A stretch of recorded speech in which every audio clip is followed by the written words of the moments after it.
लोग पुराने जेवर बेच के कोई अपना कारोबार खड़ा कर रहा है, कोई बेटी की शादी कर रहा है, तो इस तरह से इंशाल्लाह सिल्वर का भी फ्यूचर ब्राइट है। सिल्वर बार्स है, देखें इस तरह के बार्स जो है ये मार्केट में अवेलेबल है हर वेरिएशन में। ठीक है, तो ये 10 तोले का है। 10 तोले का है। इसी तरह से 1 kg भी इसमें चलता है, 5 तोला है, 1 तोला है।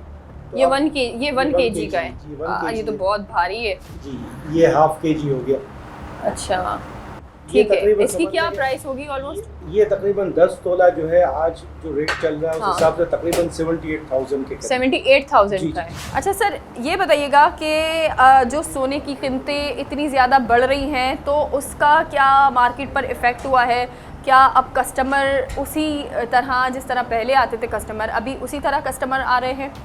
देखिए गोल्ड के रेट तो बहुत बढ़ रहे हैं। हाँ। और दूसरा यहाँ जो लोगों के कारोबारी हालात है उस हिसाब से भी अब लोगों का बाइंग पावर कम हो। तो पहले जिस तरह से यहाँ रौनक लगी हुई होती थी वो मामला नहीं है। एक अंगूठी या 1-1.5-2 ग्राम की चीज़ ले जाएं तो तकरीबन लाख रुपए से ऊपर हो जाए। हाँ। तो इस वजह से ये है कि कारोबार पर बहुत असर पड़ा है। और समझ लें कि अब गोल्ड जो है सिर्फ एलीट क्लास लोगों के लिए रह गया। छोटा तबका जो है वो गोल्ड के जेवर के मामले में अब नहीं आता। अब ये है कि शादी ब्याहों में जिनकी मजबूरी है, जिन्होंने सोना जमा किया होता है वही पुराना सोना लेके आते हैं, उसके बदले नया सोना लेके जाते हैं। अच्छा। इसी तरह से इस वजह से अब थोड़ा सा जो है चांदी के जेवरात, चांदी के बार्स की तरफ लोगों का ज़्यादा रुझान हो गया। और लगता ये है कि इंशाल्लाह जिस तरह से गोल्ड के रेट में लोगों को फ़ायदा हुआ, इस वक्त सिल्वर के जो ज्वेलरी है उसकी भी डिमांड में इजाफा हुआ है। और ये अगर 1 kg की बात करें तो पे बात करने जाएँ तो तकरीबन जो है आज के रेट के हिसाब से ये तकरीबन 6,55,000 के करीब चलते हैं। अब शादी ब्याहों में पक्का सोना दिया जाता है और उसके अगेंस्ट में चांदी के जेवरात भी देने का रिवाज शुरू हो गया। बिल्कुल ऐसा ही है। और शादी का इस वक्त जो है वो ये शादी के सीज़न होते हैं, उसमें हम देखते हैं कि इन शादी के सीज़न पे जो है वो आवाम का वो रश हमें अब नहीं नज़र आ रहा जो पहले नज़र आता था। जिस तरह पहले सोने की एक अलग ही बात की जाती थी, खुशियाँ सेलिब्रेट की जाती थी, लेकिन अब महंगाई इतनी ज़्यादा बढ़ चुकी है कि लोग अब सोना ख़रीदने से भी डर रहे हैं। और कहीं अगर हम एक मिडिल क्लास तबके की बात करें वो अब सोना ख़रीदने की सकत रख ही नहीं पा रहे हैं। सोना ख़रीदना हर ख़ानदान के लिए अहम फ़ैसला होता है, लेकिन लाइल्मी की वजह से बहुत से लोग धोखे का शिकार हो जाते हैं। जी हाँ, जेवरात की ख़रीदारी करते वक्त अक्सर लोग ये समझते हैं कि स्टैम्प वाला जेवर ज़्यादा मजबूत और कीमती होगा, मगर हकीकत कुछ और है। अच्छा सर, स्टैम्प जो ये इतनी आसानी से बन जाती है तो ये भी मुझे आप थोड़ा सा बता दीजिएगा कि ये क्या बहुत आराम से स्टैम्प बन सकती है और नकली असली का कुछ फ़र्क नहीं है? गोल्ड के ऊपर स्टैम्प लगाई जाती है। हाँ। समझे? तो मकसद इसका कोई नहीं है। मकसद कोई 18 कैरेट पे भी 21 कैरेट के लगा देता है, 22 कैरेट की भी लगा देता है।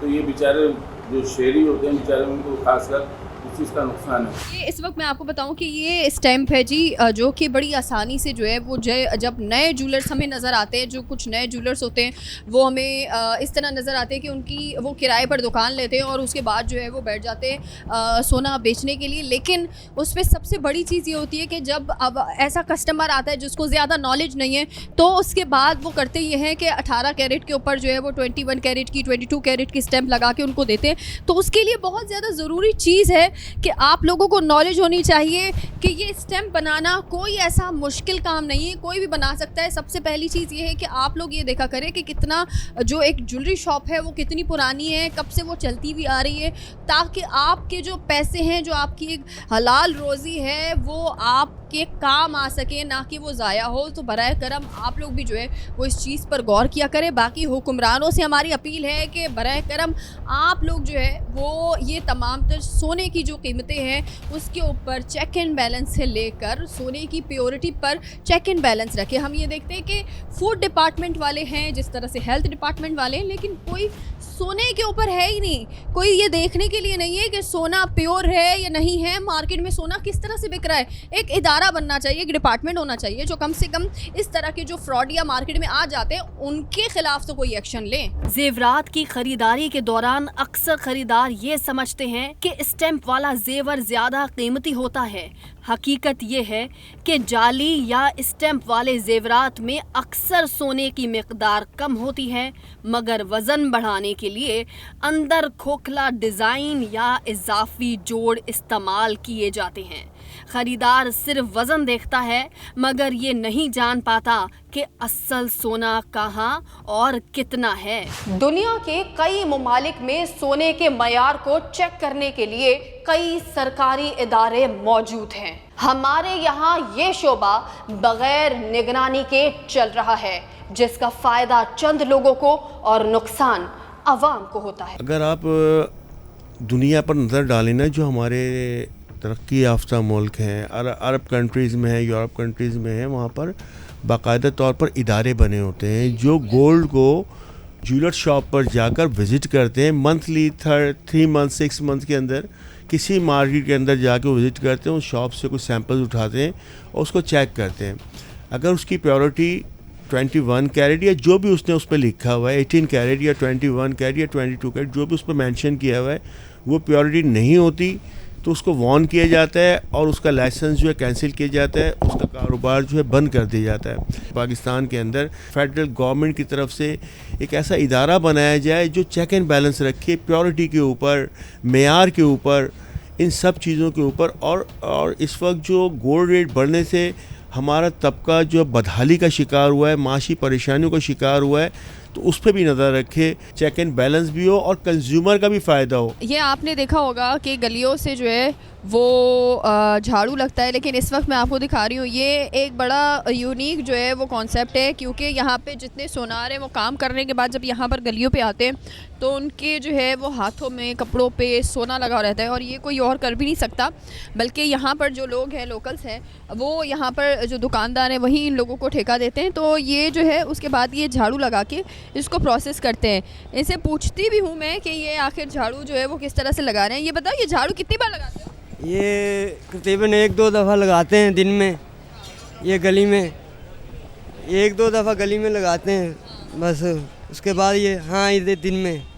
तो ये ऐसा होता है कि ये जो गली का एरिया है उसमें से भी इस मिट्टी से सोना निकले? जी, निकलता है सोना। ये पानी के अंदर धोते हैं, फिर आते ऐसे तो बहुत आते मेहनत इस पर। हाँ जी, बहुत ज़्यादा, फिर जाके निकलता है, ऐसे थोड़ी निकलता है सर। तो ये मिट्टी लेकर जाते हो, फिर उसको धोते हो, उसको प्रोसेस करने के बाद फिर उसमें से सोना निकलता है? जी। अभी तक कितने रुपए का सोना निकला है? ऑलमोस्ट लाखों रुपए का निकलता सोना। वाह जी वाह। और ये मैं बताऊं कि ये आप सिर्फ रोड से गुजर रहे हैं और यहाँ पर भी आपको जो है वो, अगर आप इस ज़मीन से झाड़ू लगा रहे हैं तो वहाँ पे भी आपको जो है वो सोना मिल सकता है। तो यहाँ पे जो ये सोने की गलियाँ होती है उसकी हर गली और हर ज़मीन जो है वो समझे कि सोना उगल रही हैं। तो आगे मज़ीद देखते हैं कि आगे जो है वो क्या क्या चीज़ें और किस तरह से सोने को जो है वो ढूंढा जाता है और मट्टी से किस तरह से ढूंढ के निकाला जाता है। ये तमाम तर चीज़ें भी आपको दिखाते हैं, आए हमारे साथ। ये देखें, आपको नज़र आ रहा है कि किस तरह से जो है वो ये कचरे में से जो यहाँ की इलाके की जो ये सदर की मट्टी है, आप समझे कि वो मट्टी निकाली गई है। उस मट्टी को निकालने के बाद अब जो है जो कचरा था, जो मट्टी थी, उसमें से जो सोने के ज़रात, थोड़े थोड़े से ज़रात जो हमें फ़ील हुए, तो उसके बाद जो है ये यहाँ पर लेकर आए हैं और अब जो है वो इस सोने को गलाया जा रहा है।